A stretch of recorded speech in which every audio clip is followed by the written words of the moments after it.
Today in Cosy Art Club, we're going to be playing around with this modelling paste to see if we can get some texture to do a painting on top of. So stick around if you want to see how it goes.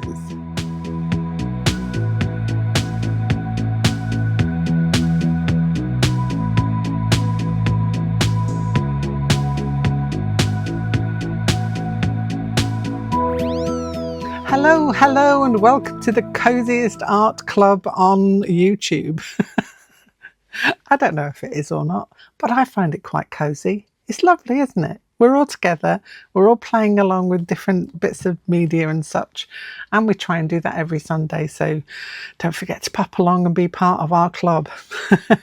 Anyway, I was recently reminded of a video that I'd seen about a year ago, probably a little more than a year ago, where I think it was definitely Liz Chaderton.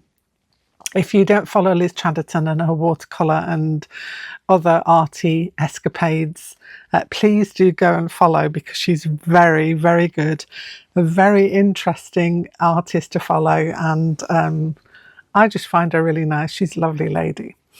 And she did a video using modelling paste. And I remember that because I actually went and bought some modelling paste. This is a year ago, bear in mind, a year ago. So I thought, oh, I'll have a go at that. A year later, here we are, and it's Cosy Art Club, and we're going to have a go. And yeah, why not? Because I have to use up things that I have on my shelf that I've just stood there waiting for me to do it. I'm going to get into the mindset of buying something and actually using it within the next couple of weeks or so, instead of leaving it for a year. Anyway, so Liz went through different varieties of modelling paste that you can get. I went and got this PBO one because it was quite a large tub full. I think there's 500 millilitres in there, so it's quite a nice big tub full.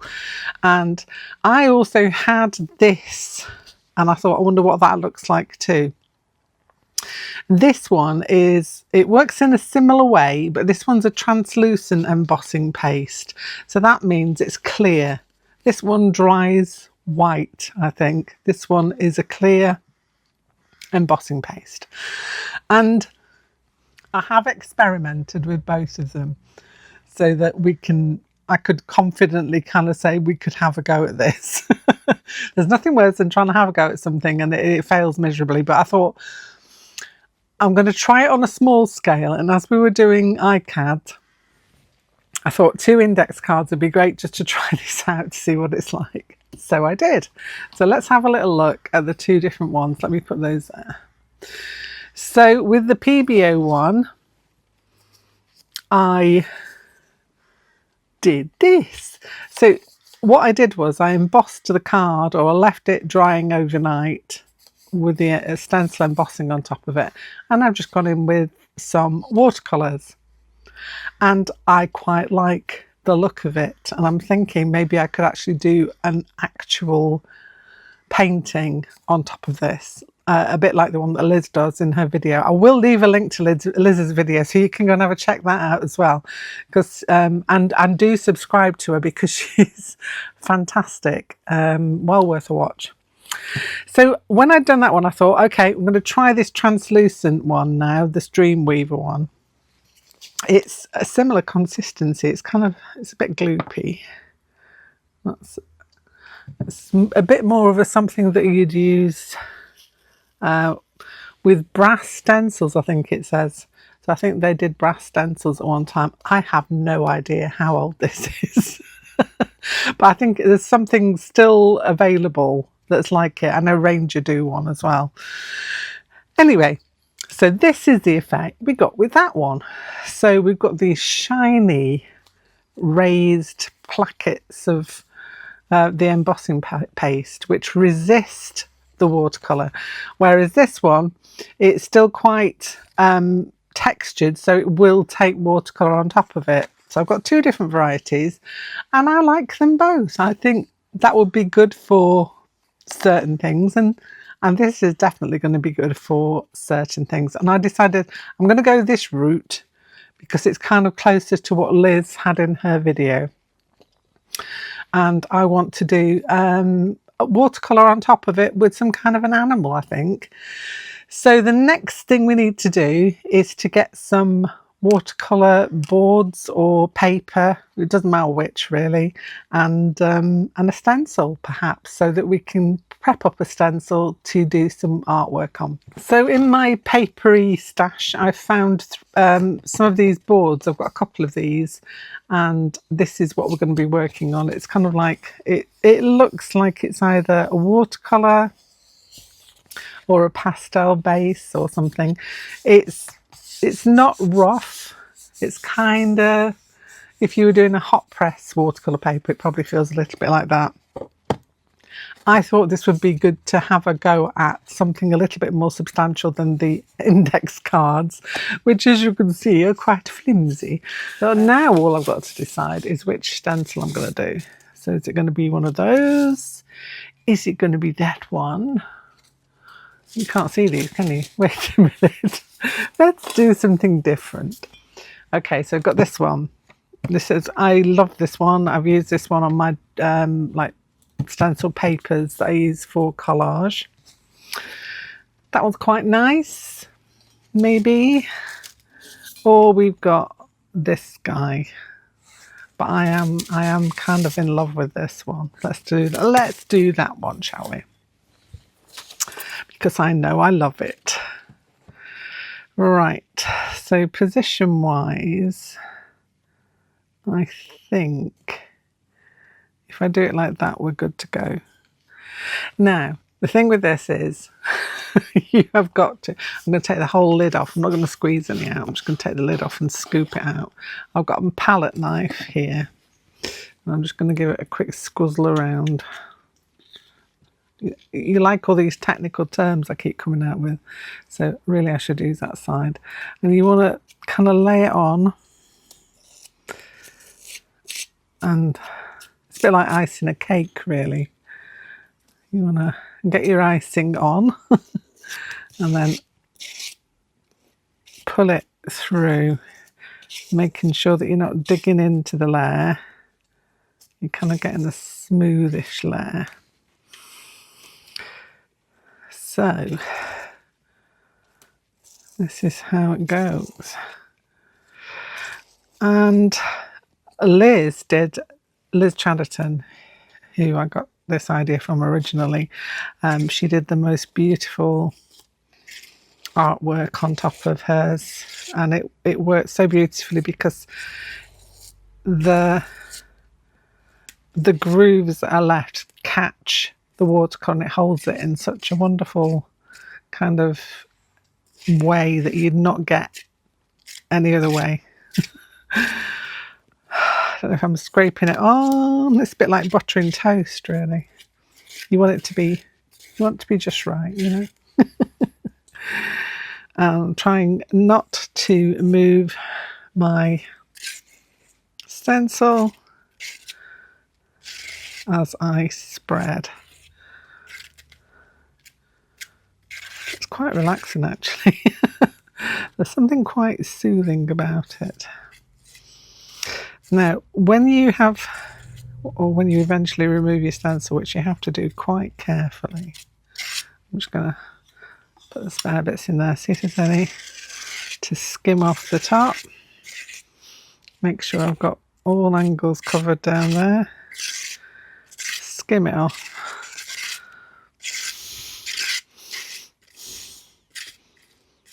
Like so.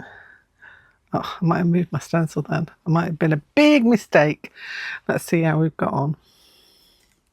Oh no, that's fine. I can cope with that. Right, I just need to put this somewhere. I should have had a big bowl of water, which is what I had last time. But I think if I come down, you can see that has gone on quite nicely. And what I don't want to do now is put my fingers all in it. I'm just going to clean the edges off a bit. I've cleaned up my stencil as much as I can. Still got some all over my fingers, but it is slightly messy, but I'm hoping it's going to be well worth the efforts. And if you do a few at a time, if you have like a litter tray, I know that sounds strange, or a plastic tray, you know, big enough to hold your stencils in, as soon as you've used it and you've got most of it off and put back in the pot because you don't want to waste it, stick it in a litter tray filled with water or a plastic tray filled with water, and that stops it from hardening all over your stencil so that you can keep reusing them. I like this one. I like this one a lot. So it's the next day and my piece of card is now dried. I hope you can see that on there, that beautiful raised effect. And this is what I wanted to try and incorporate behind my piece. So first of all, I've got an ordinary HB pencil and I want to sketch on my my idea. And my idea for this time is going to be a chicken. I just want to do a chicken. I've got a chicken in my brain. I'm in a bird phase at the minute, so we're going chicken. So I'm just going to sketch it on lightly. I've got a reference picture. It's quite a big one.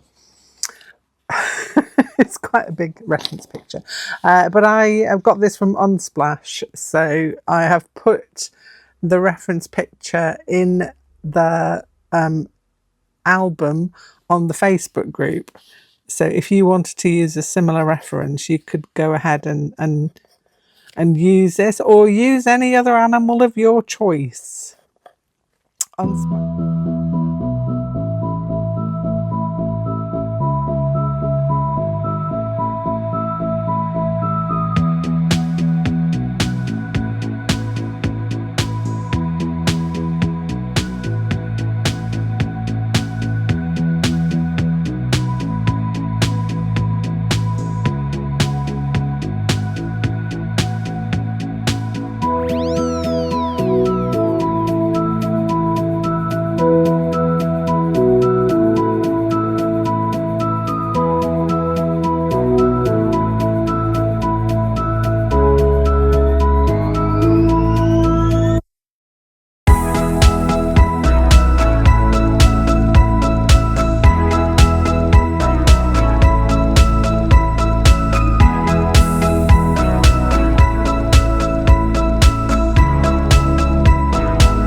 A little bit more now.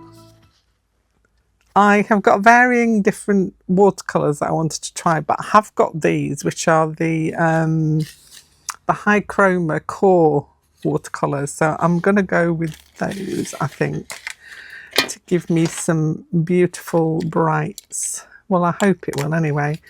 So I've got my little palette at the side of me. These are the colours. Let me tell you what they are, just in case you're interested. So we've got quinacridone gold, transparent pyrrole orange, quinacridone magenta, dioxazine purple, cobalt teal and green gold. Lovely, lovely colours. So I'm just going to put a little bit of each of those onto me palette.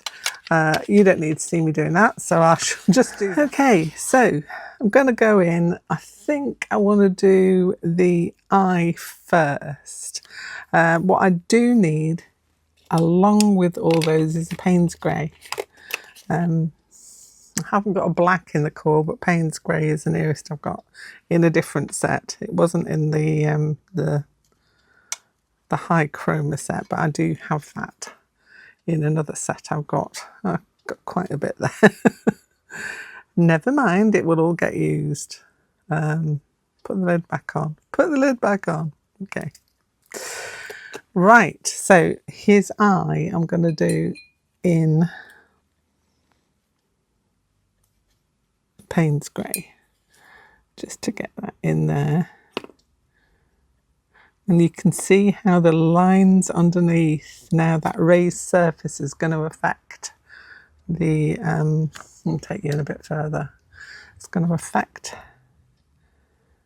the final outcome. I am being quite detailed with this. I'm holding my brush way too close to the edge, but I don't want to muck it up, especially with this deep, dark, darkish colour. I'm going to add some highlights in later. I am going to use some other media as well, so it's going to be a mixed media piece. So it will have some acrylic, it will have some marker pen, it's going to have some fluorescent just because it's me. So we will have a little of everything. Right, I'm going to go in with some of this quinacridone gold. It is a quin gold, is it? Just checking, yeah. Quin gold for his body. And then we start to see the patterns coming out. I'm loving this. Loving this already. I left the space around that eye to dry off because I want it to dry, obviously, before I add in some others. At some points in this, I will want the colour to blend. I'm not gonna worry too much. I like it when it flows out into another colour. Just makes me happy to see all the different colours coming along, coming down there. Now, a lot of that's going to be in red. It does pool in areas, which gives an interesting effect. So I'm just going to take this round here now. You can pick some up from there if you want to. And where his wattles are and such. I am loving the effect of this. Look at that. Look at how the modelling paste underneath really gives you some dimension, and it just adds something brilliant, I think. Because this is quite an absorbent modelling paste, you don't need to add like a watercolour ground on it afterwards. So it is just a modelling paste with no watercolour ground added in, because I kind of think it doesn't need it. If you were working on wood, and rather than this panel that I'm using here, you would probably want to do a watercolour ground before you did the modelling paste, just so that you've got some background for it to flow into. I do tend to go quiet when I'm doing this. Let me take you back out a bit. I realise I've kept you right up close there. I'm going to add in, because my bird's feathers are quite, you know, hoo-hoo. So I'm just going to dip some other colours in here, add some water and let them flow together a bit. So I want him to be a bright boy. Oh yes, he needs to be a bright boy. Let's have some of this here. Oh yeah. So the colours are beautiful. I love these core colours. They are very vibrant, high chroma, so they should be. And I love the background. I'm kind of obsessed with the background of this. I'm also thinking as well, if I had some gilding paste, I could like put a touch of that over it. I'm tempted to try anyway, just to see what it does. I'll do it on a piece that's not going to be too visible. Well, it will all be visible, but I want to try it, but it's going to be kind of like a finishing touch, I think.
I'm leaving that space around the eye because I still want to add in some very bright orange, I think, around there. For his beak, I want to go with Queen Gold again. I'll just get that in there. So we've got a beaky going on.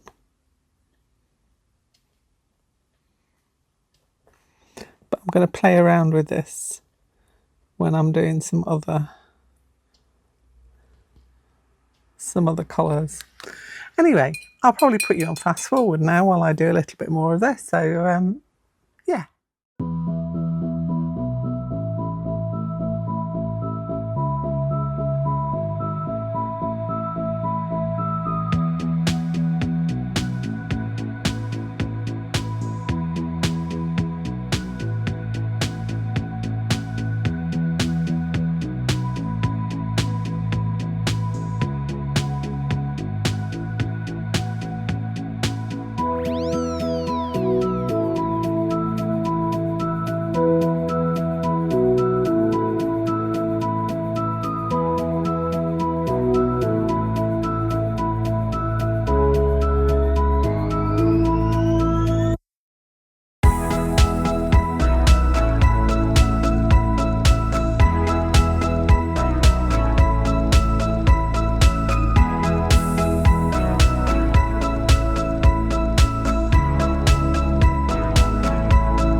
So I've got the bare bones of my chicken watercolouring done.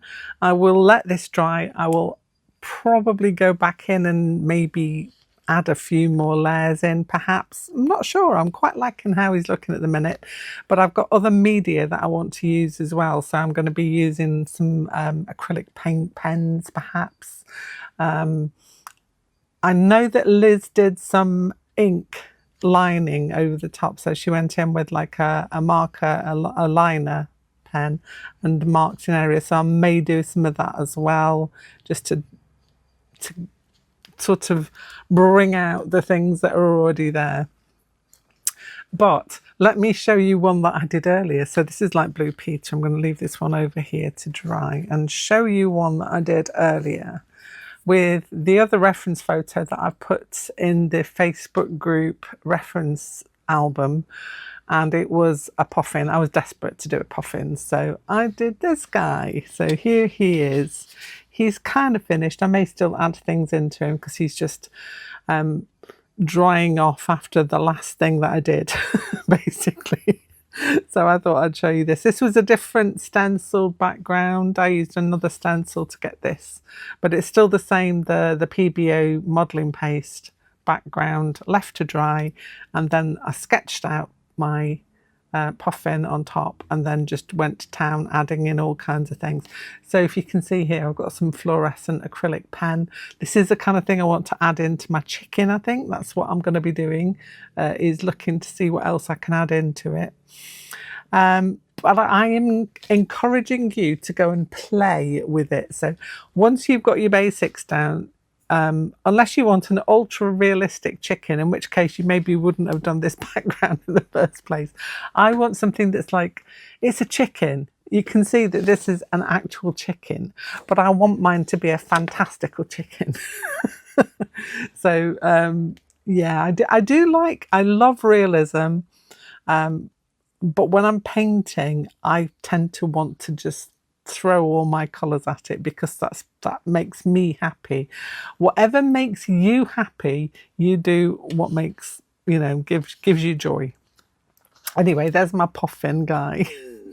He looks a little bit sad, but that's how his eye goes. I was quite, because until you look really closely at an animal, you don't actually know a lot about how the eye works or how it's obviously protected by feathers around the eye there, so I'm finding that very interesting, and I need to do more puffins now as well. Anyway, I thought you might like to show that as well in case you wanted to do. I put two options in there. There's the chicken and the puffin, but please, please, please, if you've got something else that you'd rather do, have a go at this technique with one of your own pictures, or another one from Unsplash is a great place to just get a reference picture to work with. But yeah, go and have a go and see what you can do. I am going to let my chicken rest a bit, and I'll probably come back and show you a bit more that I've done to it when I finish. Okay, so I've had a little play around with my chicken, and I'm still not sure whether he's finished or not yet, but I'm going to walk away from him and come back in half an hour. That's generally the way. Walk away, come back and see what you think.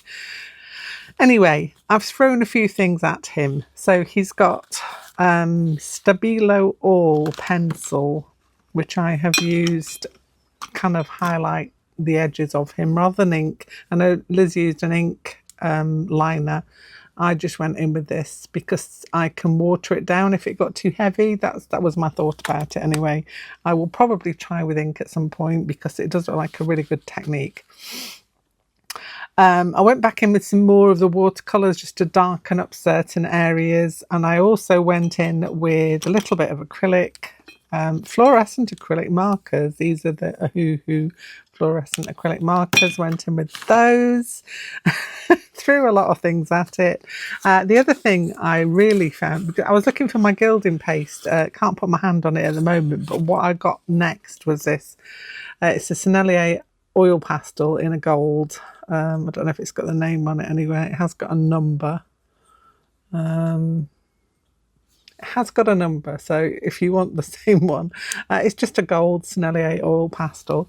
And what I did was I kind of just rubbed it onto the raised areas to give it some kind of, you know, like that, and then blended it in. And you can get a nice sheen of gold there. It's not too overpowering a gold. So that was kind of what I wanted.